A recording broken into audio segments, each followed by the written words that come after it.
वह तो मुझे अच्छे से समझ आ गया, लेकिन मुझे यह बताइए हमारे जीवन में सामाजिक, आर्थिक और धार्मिक बदलाव कैसे हुआ? अरे बुद्धू, इसीलिए कहता हूँ पढ़ाई में ध्यान दिया कर। चल बताता हूँ तुझे यह बदलाव कैसे हुआ। पहले समय में आदि मानव हुआ करते थे जो जंगलों में रहते थे और जंगल में शिकार व कंदमूल खाकर अपना जीवन यापन किया करते थे। धीरे धीरे वह लोग कंदमूल, फल, अनाज आदि चीजों को इकट्ठा करने लगे और उन्हें सभी सामानों को एक जगह से दूसरी जगह ले जाना मुश्किल होने लगा। इसीलिए वह छोटी छोटी बस्ती बनाकर रहने लगे और खेती भी करने लगे। इसी छोटी छोटी बस्तियों को पल्ली कहा जाता था।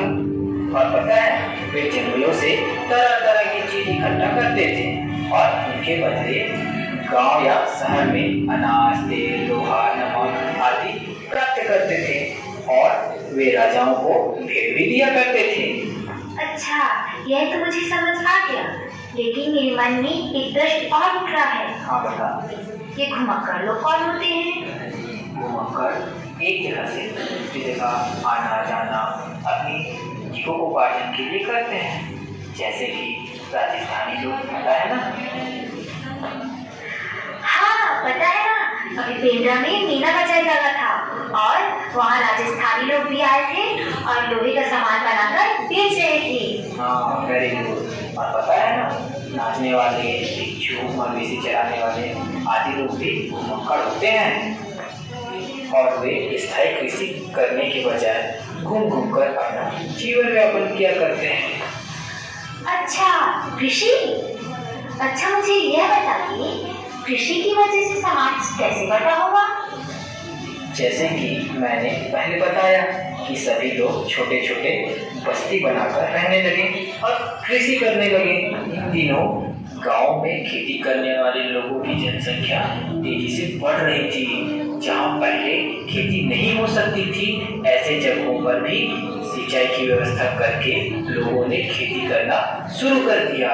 यहाँ तक कि राजस्थान के मालूसरी जो क्षेत्र है ना, वहाँ भी सिंचाई व्यवस्था करके लोगों ने खेती की और साथ ही हिमालय पर्वतीय जो क्षेत्र है उसमें सीढ़ीनुमा भी खेती करना स्टार्ट कर दिए। छत्तीसगढ़ के इतिहास में ना जो रतनपुर है, 11वीं शताब्दी में ना 1400 तालाब बनवाए थे। इसकी संख्या अब लगभग 250 हो गई है। चल बता, तालाब की संख्या क्यों घटी होगी? हाँ, हो सकता है लोग तालाबों को पाटकर वहाँ भी घर बनाए होंगे। बहुत खूब। हाँ तो तुझे समझ आया? हाँ, यह तो मुझे समझ आ गया, लेकिन कार्य के आधार पर समाज कैसे बटा होगा? जैसे कि पहले मैं बताया था कि सभी छोटी छोटी बस्ती बनाकर रहने लगे और खेती भी करने लगे और छोटे छोटे जो बस्ती थे वो पल्ली हुई।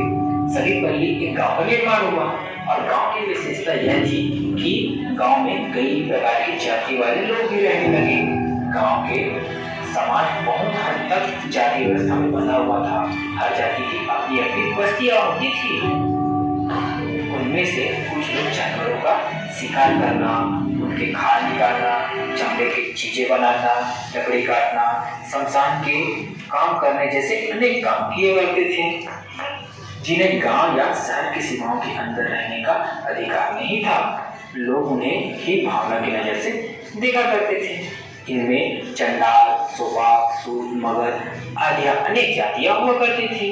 भैया मुझे यह बताइए, अभी हमारे गांव में एक मुखिया हुआ करते हैं, क्या पहले भी मुखिया हुआ करते थे? हाँ बिल्कुल। गांव के प्रमुख कृषक परिवार जिसकी आर्थिक स्थिति बहुत अच्छी हुआ करती थी, वह गांव के मुखिया हुआ करते थे। और गांव के मुखिया है ना, गांव के लोगों की समस्या को सुलझाना एवं सामूहिक कार्य आदि करवाते थे। इन्हें किन्हीं जगह पंचकूल और मद्दर आदि कहा जाता था। ये वाह भैया। तुझे कर के बारे से सब कुछ समझ आया? हाँ भैया, कर के बारे में मुझे तो समझ आ गया, लेकिन यह समूह क्या होता है, इसके बारे में भी बताइए ना। अच्छा, समूह गांव के प्रमुख लोग मिलकर गांव का सारा काम काज चलाने के लिए एक छोटी छोटी सभाएं आयोजित किया जाती थी। और यही छोटी छोटी सभाओं को ना पूर कहा जाता था। कई गांव में मिलकर एक बड़ा सभा का आयोजन किया जाता था और ये बड़ा सभा ना नाटो कहलाता था। नाटो और पूर ही लगान इकट्ठा करना, लोगों को दंडित करना, झगड़ा निपटाना, तालाब और मंदिर की देख रेख करने का आदि तमाम प्रकार के कार्य को किया जाता था।